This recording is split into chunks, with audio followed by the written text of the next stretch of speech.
Georges Clemenceau. Discours à la Chambre des députés, le 31 juillet 1885. La colonisation est-elle un devoir de civilisation?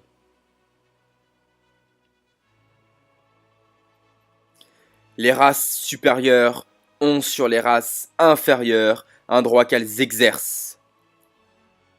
Ce droit, par une transformation particulière, est en même temps un devoir de civilisation. Voilà en propres termes la thèse de M. Ferry.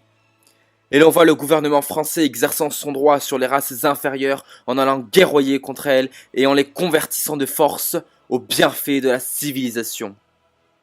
Race supérieure, race inférieure, c'est bientôt dit.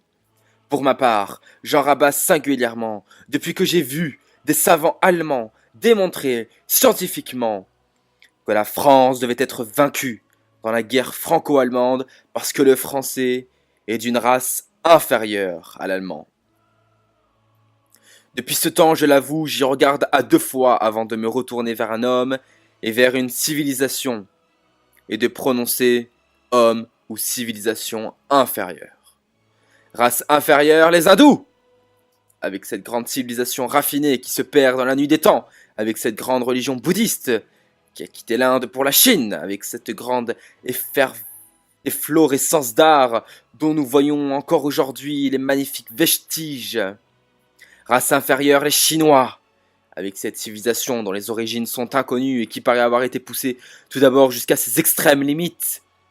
Inférieur, Confucius, en vérité aujourd'hui même, permettez-moi de dire que quand les diplomates chinois sont aux prises avec certains diplomates européens,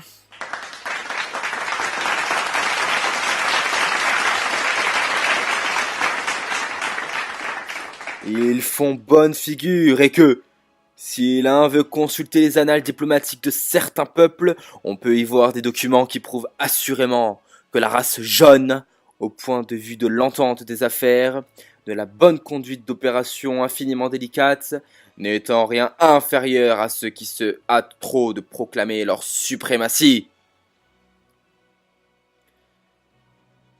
Je ne veux pas juger au fond la thèse qui a été apportée ici, et qui n'est autre chose que la proclamation de la primauté de la force sur le droit. L'histoire de France, depuis la Révolution, est une vivante protestation contre cette inique prétention.